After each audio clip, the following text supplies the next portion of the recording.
Good evening, and welcome to this edition of the Speakers and Leaders Hour. I'm Dave Wilkins, your host. This is the program that comes to your home once a month on the very first Tuesday of the month from 7 to 8 p.m. live here at the Allen County Public Library. You may look at our surroundings and they appear a bit different than they usually do because instead of being in Studio A, because of some repair work, we are in Studio B, which is just down the line and a tiny bit smaller. So it's nice and cozy. We have a lovely crew of people tonight.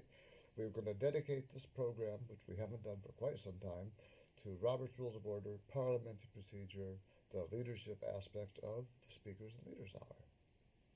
With me here in the studio tonight are four of the members of the National Association of Parliamentarians, the local unit, the Bob Lyman unit, and we are a club that meets here in the library on the third Mondays from 6:30 to 8 here in the library. But we're doing the TV show tonight to talk about Robert's Rules of Order, that little book that is so misunderstood, sometimes used, sometimes not. I've said it's quite often the most popular book bought, brought home, needed, and never used. And that's Robert's Rules of Order. Anyway, tonight with me here in the studio, on my left, your right, Mr. Tom Haller, our president of the local unit. And next to Tom is Marelene Purdy, and Marelene Purdy is here. She is a member and a board member of the local unit. On the other side of the room, we will find Berniece Wilkins, and Berniece Wilkins is my wife and also not only a member but the secretary of our local unit. So between the four of us, we have a little bit of parliamentary knowledge that we'd like to share. We've divided the night into 4 different sections, and each one of us is going to take our own particular section about Robert's Rules. Now, there may be some commentary, maybe some discussion, and some light banter back and forth. But the underpinning reason for this program is to help you learn about Robert's Rules by observing what we do and don't do. The first person to speak tonight will be our club president, Tom Haller, and he is going to be talking to us tonight about 10 of the most common questions asked of parliamentary procedure. Please help me welcome our president, Tom Haller.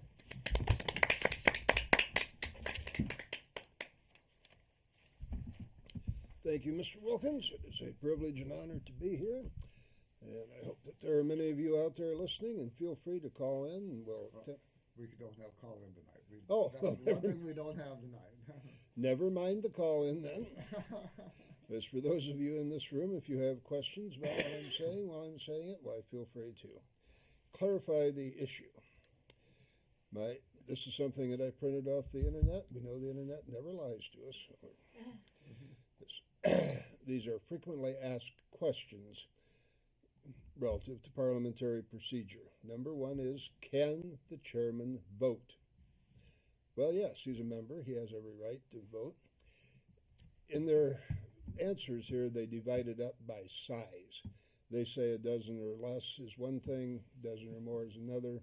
To put it in Toastmaster parlance, which is another thing that we all are as Toastmasters, the fact of the matter is that the executive board would be one way of doing things and the body at large would be another way. In the small group, the chairman would commonly vote, very openly vote, would push his agenda, as it were. In the larger groups, the chairman must appear, preferably is, neutral, at least even-handed, if not neutral. So there he would not typically vote, unless it was a ballot vote, in which nobody would know his vote, or unless he felt it was important enough to either make or break a tie vote. If you do that, you got to be sure it's worthwhile because presumably you've made an enemy of half the people that you're leading. So as a practical matter, generally the chairman wouldn't vote in a body at large. Can the chairman make motions? Well, yes, he can. Once again, if it's in a small group, he probably would. Very likely he is there to get an agenda established, to say what he wants to have accomplished during his term, so he would naturally be pushing that. In the larger group, He would not typically make a motion because that would make it pretty clear that he was not being completely neutral and even-handed. There are several ways around this. One is you could simply prevail upon someone before the meeting to make a motion. You could ask if there would be anybody who would like to make a motion relative to this. You can also do a lot, and this is something I've been pushing hard in the Toastmaster world, as it were.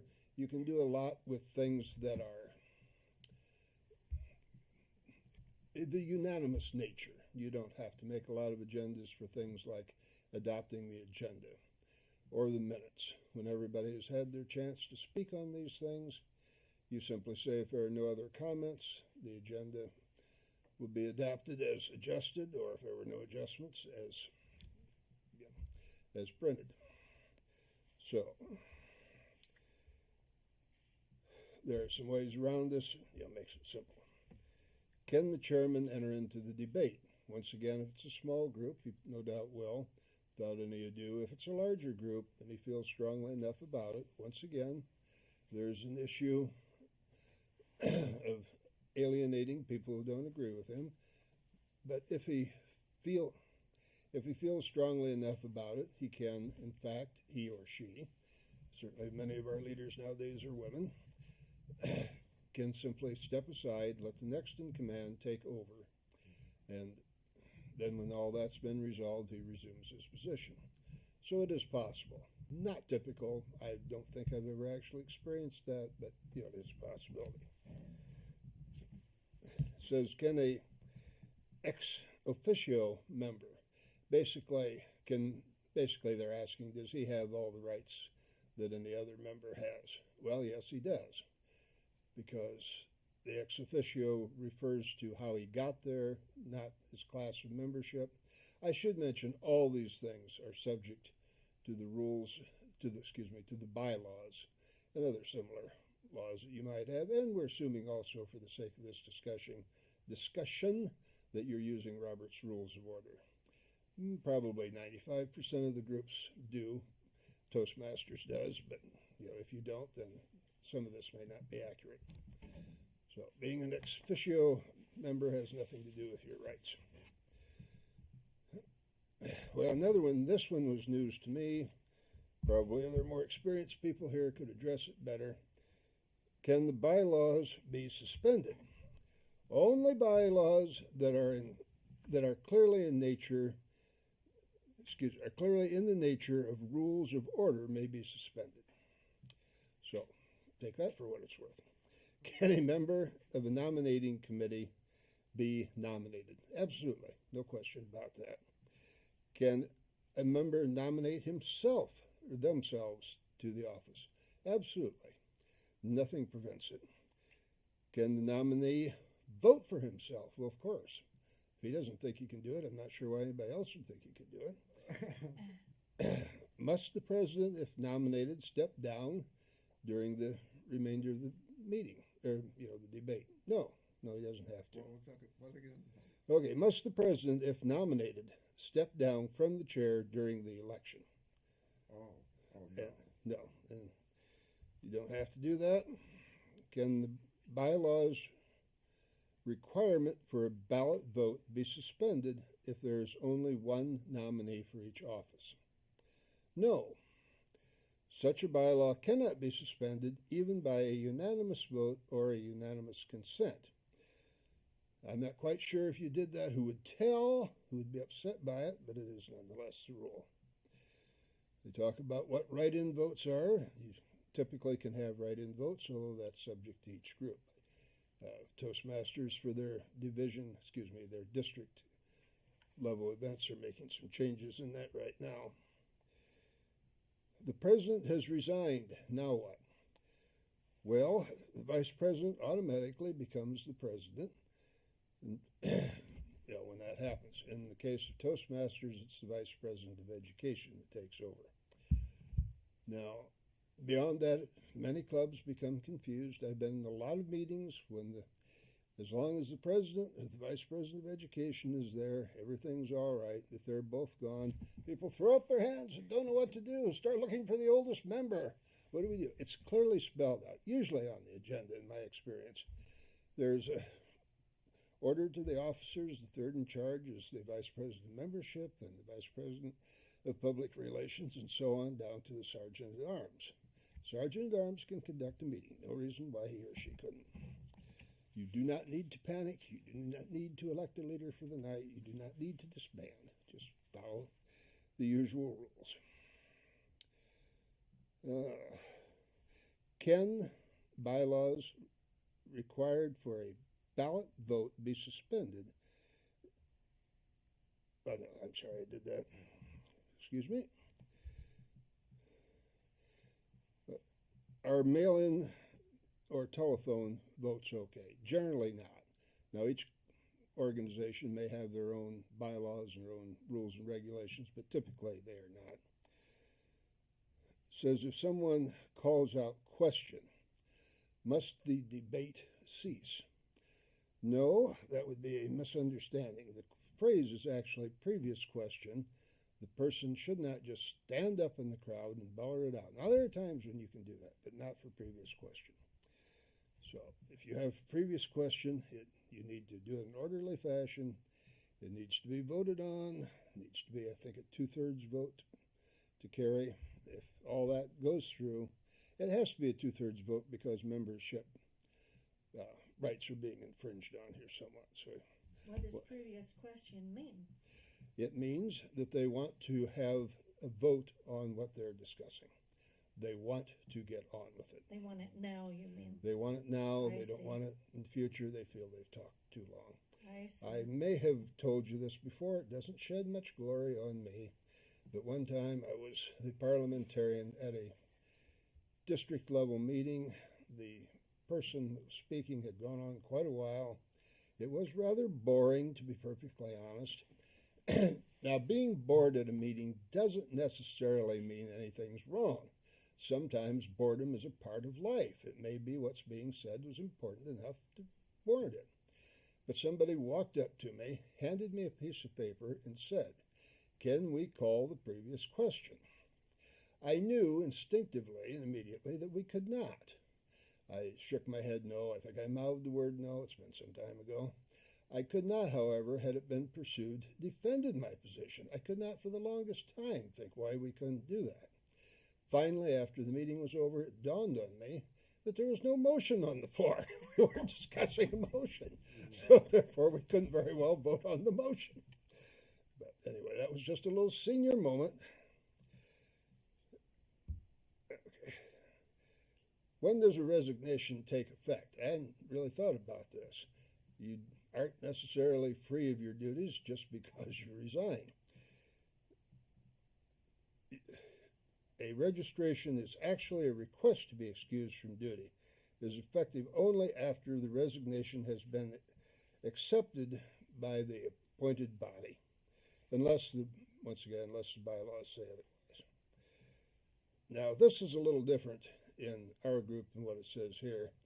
How long can a person speak in debate? They say 10 minutes. In district meetings for Toastmasters, it's 2 minutes. And you don't get to speak a second time till everybody has spoken.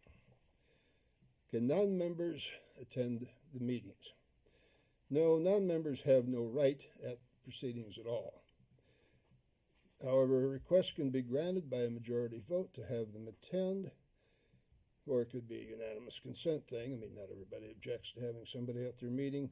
It requires a 2/3 vote to suspend the rules to allow a non-member to speak. We had kind of a variation of that at the last conference, in which someone who ordinarily would have been entitled to speak had not gotten his credentials through the desk in time. So technically he was, for our purposes, a non-member, so to speak. Nonetheless, he slipped under the radar and spoke anyway, to many people's great annoyance. And they go on about the board. It's the same thing for a board. You can't just show up at the board meeting and expect to participate. You'll be a board member, be given specific information. Now I'm going to end on something which is a pet peeve of mine, hope I don't infringe on the next speaker. Should the seconds be recorded in the minutes? The person who makes the second does not record it in the minutes. There is perhaps no greater waste of time at the average meeting than trying to figure out who seconded something. With very, very rare exceptions, all motions are seconded. Trying to figure out whether it was Billy Bob or Peggy Sue or 6 other people is of no value whatsoever at all. There's nothing accomplished, even if you get it accurate.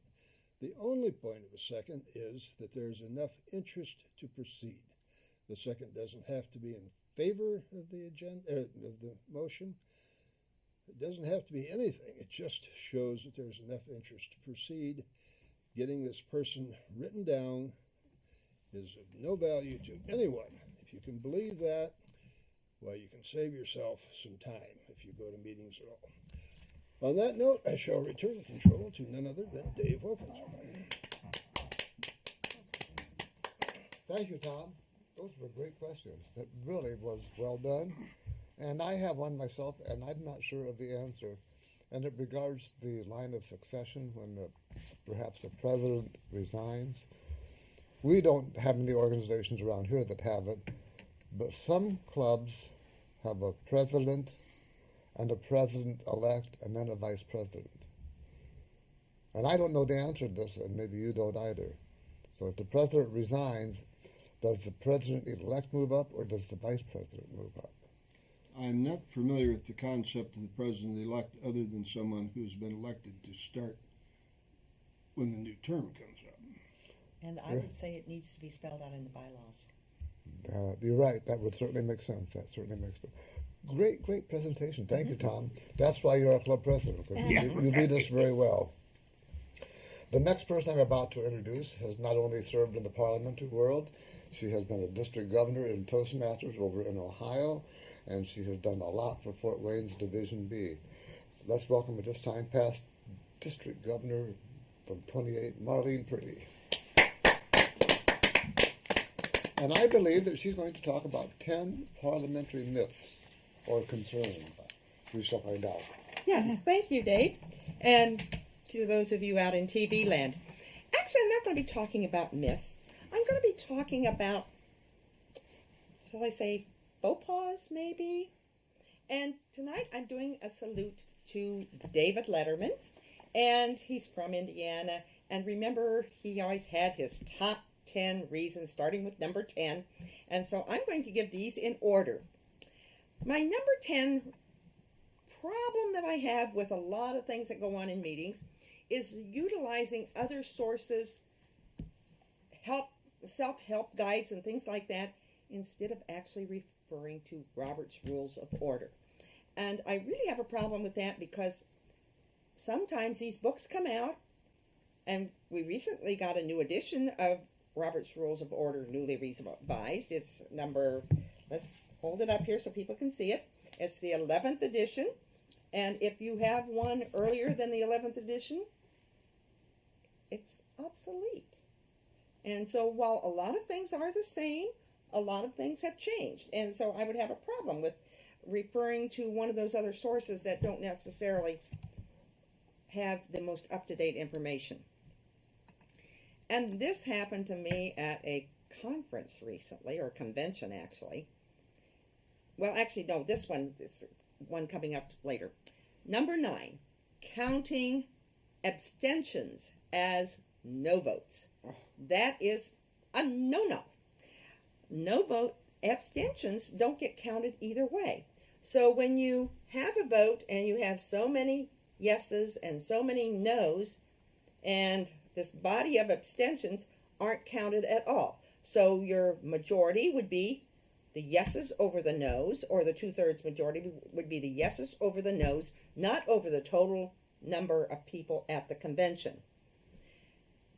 Number 8, calling for a second to a motion from a committee. Anybody, and I think you mentioned this in one of yours. Why?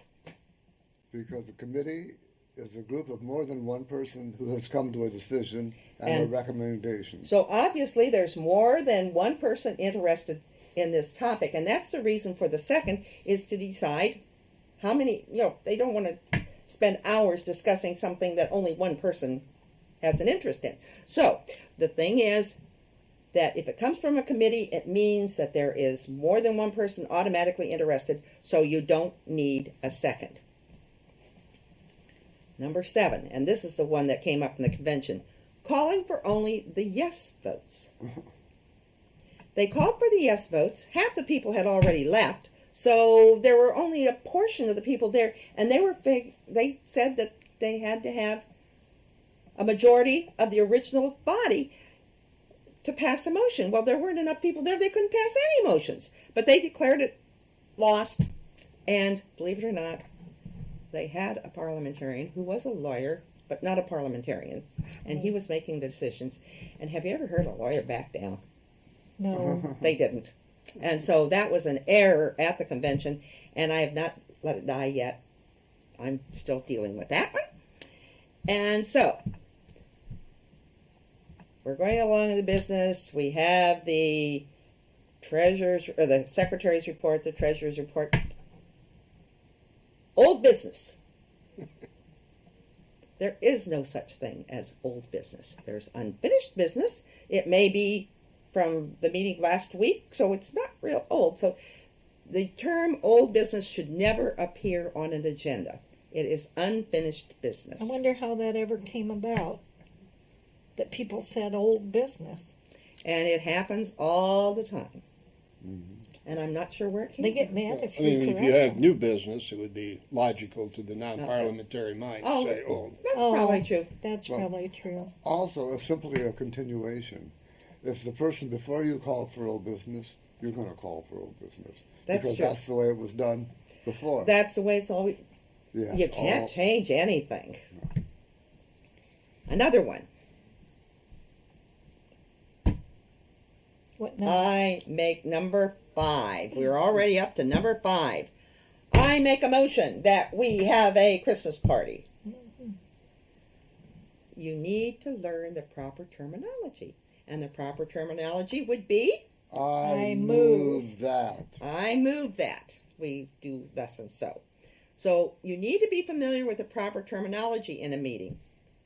And this one bugs the daylights out of me. Idea number 4. The chair stands up. Are there any additions or corrections to the minutes? Well, excuse me, additions would be corrections. So it's redundant to state both. So the chair should simply ask, are there any corrections to the minutes? Another one that kind of ruffles my feathers, or it's like fingers on the blackboard. All opposed, same sign. Very commonly done. All those in favor, say aye. All those opposed, same sign. So when the chair declares what won, the ayes have it. Either way, the ayes have it because they have the same sign. It should be all those in favor say yes or yay.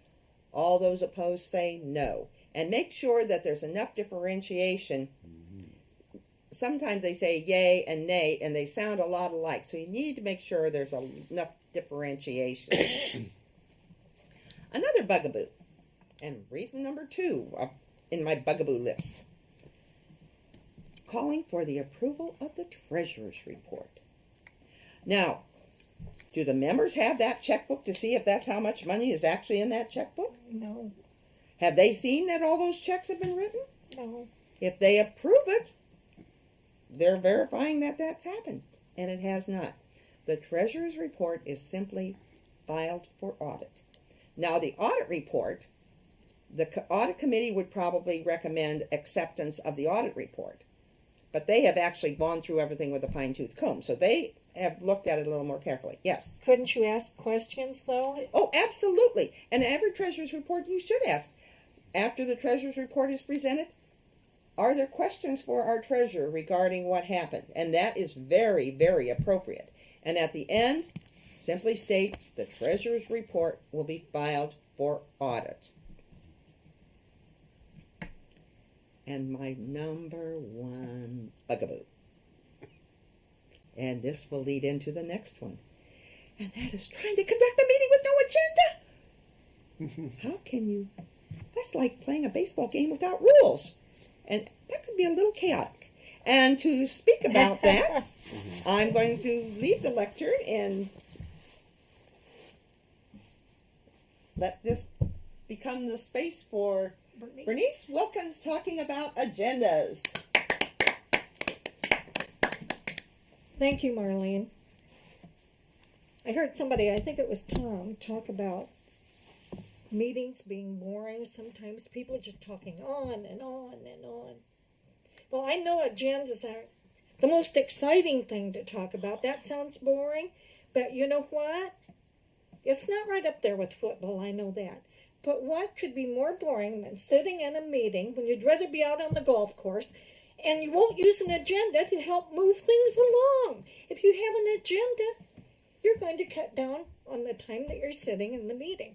You may not believe that, but it's true. There's some people that honestly believe that agendas make the meeting somehow go longer. I don't know why they think that.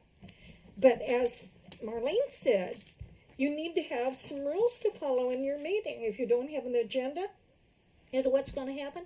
Everybody is going to come to the meeting with their own agenda in their head. Yeah. Everybody's going to want to speak to the subject that they're interested in. And you can't talk about everything. You have to have limits. You have only so much time, or at least you should have only so much time before your meeting is adjourned. So you need to have an agenda to help you keep track of what you actually want to accomplish at this particular meeting. I'm going to take my glasses off. I think I can read better without them. That's unusual. So agendas. I attended a meeting that didn't have agenda. People were yelling at each other across the room. Can you believe that? They were talking to their neighbor. They weren't paying attention to the president or to what other members were saying. No agenda. People weren't on the same page. That's what an agenda does. What it actually is, I like to think of it as a roadmap. If you're taking a vacation, you're going to Florida, won't you drag out some maps and plot your trip, plot your way there, how you're going to get there, the most efficient way, especially if you have limited time on your vacation? Sure you would. You might even have some little side trips marked that you know you want to take, and you have to factor this all in your vacation plans. Your agenda is your roadmap. You have certain things that you will do, certain things that you will discuss. You will have a beginning point. You will have a destination. That's the adjourn, your destination. So what should be on an agenda? Everybody's agenda might be a little different. It doesn't have to be exactly like this. This is one that Robert's Rules sets as an example. It's not cast in stone. You'll usually have someone actually call the meeting to order and get everybody quieted down so the president can take over. You might have an opening ceremony. Not all groups do. Some just jump right into the business. But most, I think, might have the Pledge of Allegiance at least. A lot still, believe it or not, have a prayer. But if they don't have that, they might have an inspirational poem or something like that, thought, to start things. Then you want to introduce your guests. I think Tom said something about guests shouldn't attend meetings, but at Toastmasters, we encourage guests. We want guests. And we will, of course, introduce those guests and welcome them into the meeting. Then, this is very important. You've got an agenda in front of you to be adopted. You need to vote on that, because the things that are on there, you want to stick to that. If you adopt that agenda, the president has just cause to tell someone, sir, I'm sorry, that subject isn't on the agenda this week. I know it's important to you, so speak to our secretary after the meeting. Have it put on next week's agenda. Always be nice, be kind to your members or even to your guests. But the president has the authority then, if been adopted. Now, that doesn't mean it can't be changed if something important was left off. I know people are concerned about that sometimes, and there is a way of going about that. But normally you adopt an agenda, that's the way it is. And it is, by the way, the president's agenda. No matter who actually prints it, it is the president's agenda. It belongs to him or her, as the case may be. Then you have your secretary's report. I'm a secretary. I like to blab. That gives me a chance to speak. The secretary's report generally doesn't have to be voted upon. I don't believe. We don't generally vote, do we, at our meeting? Actually, the secretary's report can go one of two ways. The most expeditious way of handling it would be the chair would ask, are there any corrections to the minutes? And hearing none, the minutes will stand approved as presented. As presented, right, okay. I had a little senior moment there. Then you have your treasurer's report, and we had a member at one time, I think we still do, of our parliamentary club that insisted be called the financial report, actually. I don't know if that's true or not, but I try to use that term. Then we have officer reports. We have unfinished committee reports, of course, if there's any committees. Then you might have your unfinished business. Business from last week, not old business, unfinished, and your new business. That's where you can move to do any number of things. I guess I could say you make motions then, but you move that we do such and such. Now, it's during these reports that sometimes people take up way too much time. They love the sound of their own voice. What can you do about that to control that? I have found that people believe what is in print. You can tell them, Mrs. Purdy, you have 2 minutes to speak in the business meeting. And then she'll babble on for 5 minutes or 7 minutes or longer.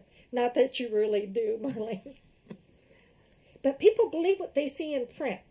So if you have some people that are long-winded, under officer reports, put in parentheses 2 minutes each. And actually have somebody time them and maybe ring a little bell or something. Or have the president say, I'm sorry, but your time is up. Would you please finish your comments? And people will respect that if they see it in print. Mm-hmm. They really will. Otherwise, I think they forget. It goes right out of their head. They get to rambling. Committee reports the same way. Under unfinished business, that's usually pretty cut and dried. New business, people can start rambling when they do have a motion on the floor. That should be limited also, limited debate. After your new business, then your announcements. And if you have a program, which is wonderful, the groups that do have programs, that's another reason to hurry up and get the business over with so you can get to those wonderful programs. We have a gem and mineral club in Fort Wayne that has wonderful programs after their business. So you want to get through this business, get it out of the way. And then finally, after your program, then you will adjourn your meeting. So this is a typical agenda. This is what you can have. You can pare it down and make it smaller if you want to. Another important point, every person should have an agenda in their hands, not just the officers. You all need to be on the same page, see where you're going in the program. And an agenda is the roadmap. It's an important thing in keeping your time down, time limits on your business meetings.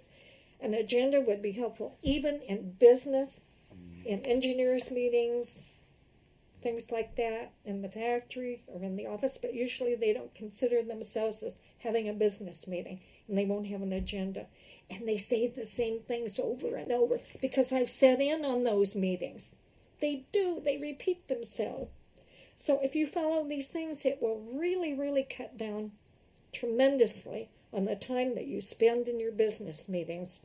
I don't know if any of you have anything to add, Marlene? I was going to say, I always, when I think about agendas, I always think back to one of our late members, Bill Cartwright. Oh, And he was on the town council at, I remember the story. Uh-huh. and he would go to his meetings of fellow town council people from other towns. And he shared the story once. It just really stuck with me about this one guy had said that their meetings, their town council meetings went on for 3 or 4 hours. And he asked Bill, how long? He said, we're done in an hour. And he said, how do you do it? And Bill asked him, do you have an agenda? They didn't. He said, that's the reason your meetings go on forever. But I don't think they believed him that was the reason. I don't think they changed anything Well, according to what he said. No. But that has stuck with But me. that story, yeah. Yeah, that the fact that when you have an agenda, things are done much more efficiently. Why wouldn't you do whatever it takes to get out of a business meeting? A business meeting is just to accomplish something that needs to be done. It's a necessary evil. But who wants to sit in business meetings forever? I sure don't. Well, anyway, that kind of, I think, feeds off of your number one dislike. Yeah. Agendas, having an agenda. Dave? Thank you very much. Okay. Thank you very much, Bernice. We're about halfway through the program, and if the people in the booth right now would like to run the few PSAs we have for Toastmasters, that'll give us a little break, and we can regroup and be ready for the second half. So we'll be back in just a few minutes. Thank you very much. And now for our next speaker, Stanley Lichner.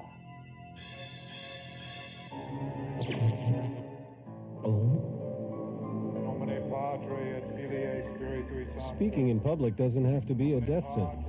At Toastmasters, we can help you overcome your fears.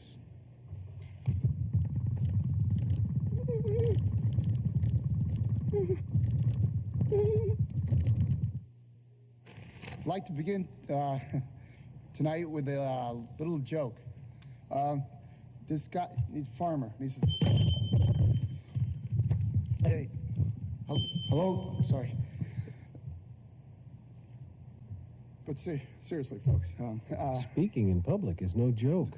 Farmer says, doctor says, chicken says. For help, call Toastmasters, the public speaking support group. The chicken. All the education in the world won't help you get ahead in life if you can't express your ideas effectively. Every day, competition for advancement gets tougher and tougher. You need an edge. A Toastmasters club can give you that edge. A low-cost learning experience for men and women. Toastmasters gives you the confidence to express your ideas to anyone. Get the Toastmasters edge.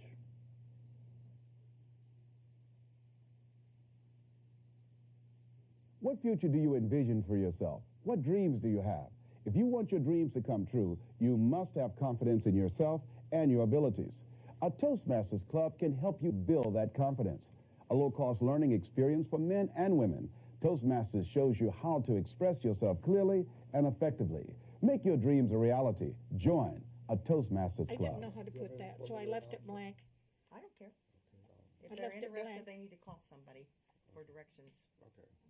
Well, I figured, I'd just leave it for however you Well, wanted welcome to. back, and this is the second half of the Speakers and Leaders Hour. I'm Dave Wilkins, your host, and now we're going to pick up a little bit of housekeeping details right here.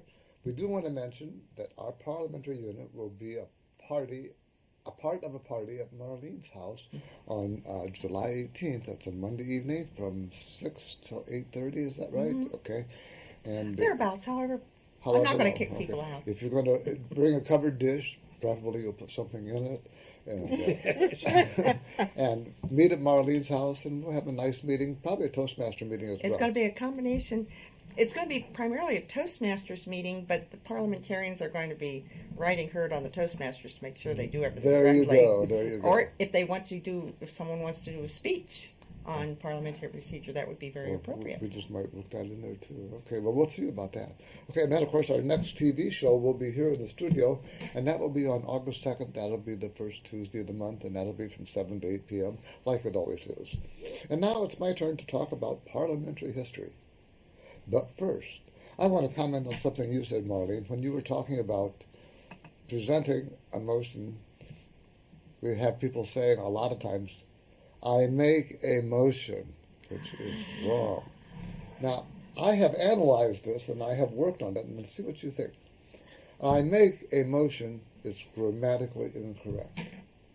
If you would like to make that correct, you should say, I would like to make a motion. However, if you have said, I would like to make a motion, you haven't made a motion. You have only said you would like to. So if you would like to make a motion, then do so, and do so properly by saying, I move. All together now, 1, 2, 3. I move. I move that we do this, that, and the other thing. Okay. So we are here talking about Robert's rules, like Robert did this a long time ago and did a very good job, and now we have to follow all of his rules. Where did they come from? Well, Robert did not reinvent the wheel. Absolutely not. He took from history and from his own common sense a series of steps and things that started way back in Greece with the idea of the ballot box and the one man, one vote. He used that, he brought that rule forward, and we still use it today. In Great Britain, we had the House of Commons where they picked up the rule. If you take the yes vote, it's not a complete question until you take the no vote. And that's been since 1604. Okay, now we are here in the United States. We are not part of Great Britain. However, the colonists came over here the last 300-400 years, did not have a set of rules to follow once they got here. They had to have some kind of rules. The only ones they could have were the ones that they brought with them from Great Britain. And what kind of rules did they bring? Common sense rules. And it became something that we call here in the United States common law. We still have common law today. In fact, our third president, Thomas Jefferson, wrote the very first book on parliamentary procedure, and that was for the House and the Senate in Washington, D.C., rules for deliberation so that they knew how to do it correctly. And among other things that Thomas Jefferson put in his book was the fact that they were not to put their feet up on the tables. And not only that, they couldn't spit on the floor anymore. Those were a couple of the rules that were actually in the book. Well, this was 1803. Later on, there was a man named Luther Cushing, again an attorney, who thought he knew about thought he knew about parliamentary procedure. So he put together a small treatise on how to conduct meetings, and it was that book in 1876 that Henry Robert used to put forth the very first book he put together, which was a little book that looked just like this. This was one of the early editions of Robert's Rules of Order. Actually, this one is from 1907. This must be like the second or third printing. But anyway, Henry Robert wrote this book, and he wasn't in some ivory little tower making up rules and writing them down. He was a very busy man. He retired as a brigadier general in the United States Army Corps of Engineers. He was all over this country working with the government and with the Army and doing things that helped us. His early career was spent on the west coast of California, where ships were coming in. There was danger of them crashing on the rocks, and he built lighthouses all up and down the coast. Called back to the Washington, D.C. area. That's when he first began putting down his rules of order in 1876. Among other things that he did was, in the year 1901, there was 3 major tragedies. There was the Chicago fire, there was the Johnstown flood in Pennsylvania, where a dam broke and literally wiped out a town. And in the Gulf of Mexico, a hurricane came in and wiped,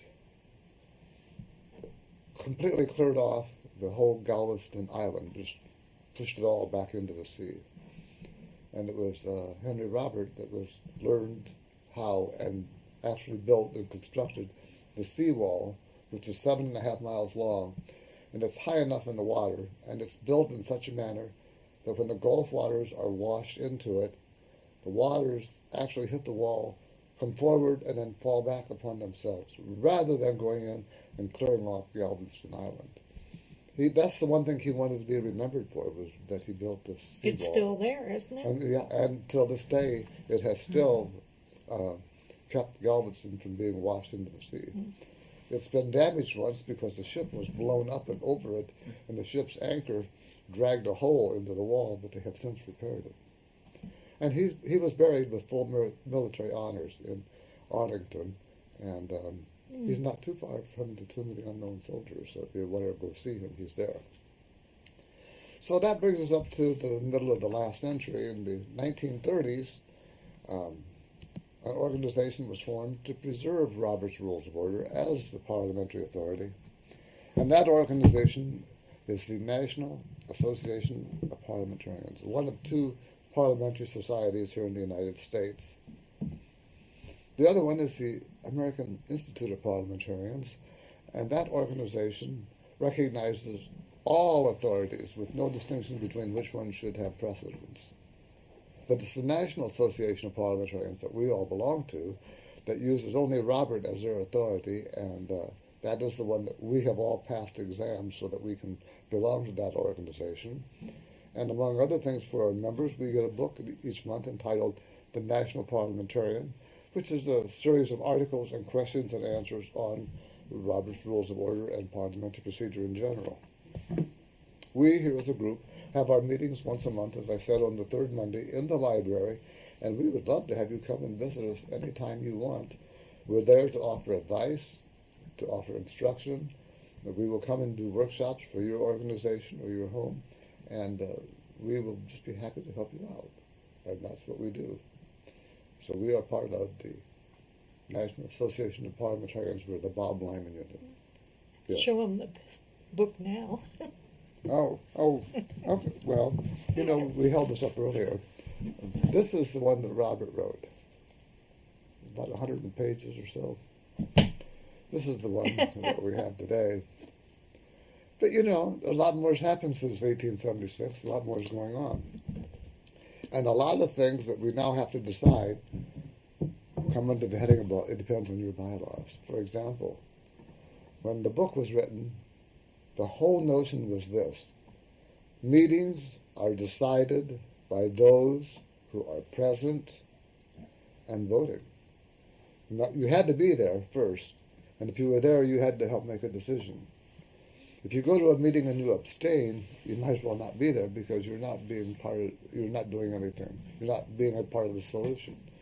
And if you're not there, you can't do anything anyway. But now, through electronic media, and again, I'm saying that your organization has to be willing to put together their own set of rules and their own guidelines, because we can be here in this room isolated from everybody else, but through the magic of television and intercommunication, we can have people seen in this room that are speaking in another room. In fact, many conferences, I believe the Southern Baptist Convention does that from 3 different hotels when they have their conventions. They have everybody seen on big screens, and each room is interconnected to the other. They're there and they're voting. So it depends on your organizational bylaws, and that's something you need to look into. But now I would like to open this up to anybody that has any comments or questions about tonight's program or anything that's going on. And don't be shy, please jump in. Yes. Yeah, you're talking about Henry Robert. Why did he decide to write that book to begin with? What got him interested? He got embarrassed, I guess is the best thing to say. In 1864, having finished at West Point and become a captain in the Army, he was in New Bedford, Massachusetts, 1864, right around the time of the Civil War. And he was asked to come and chair a meeting of the townspeople. The townspeople there were trying to decide how they were going to put fortifications. Thank you, Dennis.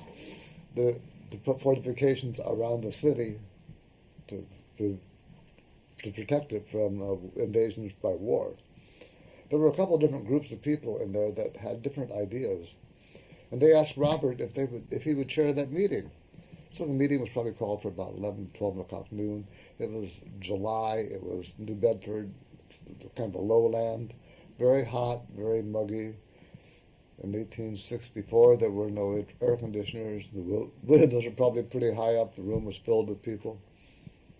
Robert said that he went into this meeting and he says, I prayed to Providence that these people would behave themselves.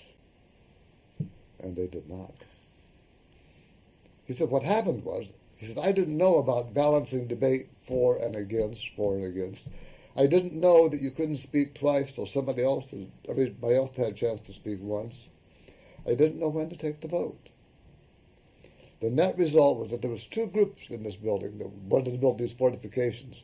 One had Plan A and the other had Plan B, and there was no agreement between the two of them. He said this debate raged on and on. It went on all afternoon. It went into the evening. They had to light lanterns to light the room while they were debating. They debated for 17 hours. You talked about long meetings, Berniece. I think 17 hours has to be some kind of a record, especially when nothing was decided. Everybody left that meeting with two thoughts. I'm right and you're wrong. I don't know what they ever did build around the city. But anyway, Robert said, I will never again chair a meeting until such time as I know more about parliamentary procedure. He had that Cushing's manual. He had that one by Thomas Jefferson. And he had something called the Compendium of Universal Knowledge. Doesn't that sound like a heck of a book? The Compendium of Universal Knowledge. We've got it. We have a copy at home. do. I found it in a bookstore. And it has about 3 pages on parliamentary procedure. That's it. But that was what he used as his basis. And he had two main thoughts as he was writing his book. Let's get it done efficiently, and let's find out what the will of the majority of the people is, and that's what we're going to implement. Those were the two thoughts he kept foremost in his mind. Finding out the will of the majority and implementing it and doing it as efficiently as possible. And the book that came out is Robert's Rules of Order, and that is good. Now, we have a couple of minutes left this evening, and Tom, we have an officer training for Toastmasters, by the way. We are all Toastmasters here as well. And when is that training going to be, Tom? It will be August 3rd here in the library, very close to where we're speaking. Mm-hmm. It'll be in the evening, 6:30 to 8:30. Okay. Is there a charge for that? There is no charge. I believe they will accept donations, but we don't charge for it. And you do not have to be an officer. We don't generally have a whole lot of non-Toastmasters crashing the meeting, but if you would like to do so, you'd be more than welcome. Okay. And that is August 3rd, Wednesday evening, 6:30 to 8. That is correct. All right. And Marlene, we have the picnic at your house. That's on July 18th from 6 to 8:30. Okay. And do you have any more to say about that? Well, I will be furnishing sandwiches. I haven't decided what kind yet. Okay. I will, and all beverages, all paper products, and utensils. So all I'm asking is for everyone to bring a covered, either a salad or an appetizer, dessert, whatever you want to bring. Okay. All right. Thank you. And if anybody's interested, they need to call. If they're a non-Toastmaster, they need to call, and the number to call is 260-492-2653. 492-2653. 492-2653, so that I can give you directions how to get there. Absolutely. Okay. Thank you, Marlene. Tom, thank you very much. Berniece, do you have any final thoughts for us for this evening? Are we having a meeting in August? Tom, you're our president. What do you want? What do you want to do? I can't remember what we decided. I don't know. I honestly don't. I'm thinking we should start back up in September. But in September? Suits me. So it would be the third Monday in September. Yeah. That we'll have our next meeting right here at the library in the Globe Room, we hope. Yeah, the Globe Room, right behind the big Globe. Yeah. Yes. And it starts at 6:30, right? 6:30 to 8. Yeah. And it's fun. It's not boring. It's fun. Okay. All righty. Well, anyway, thank you very much for being here, folks, tonight. Berniece, Marlene, Tom, it's been a joy having you. And I think we've just covered the waterfront when it comes to Robert's Rules of Order. I think we did a very good job tonight. And I also want to thank Eugene Gussenhoven as our technical director, and always Dennis Osborne, who gets us on the air. Dennis Yay, and Dennis, Eugene, yes. thank you. Give them a hand.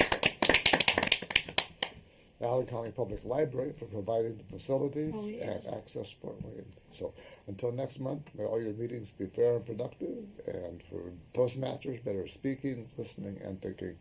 And thank you and good night.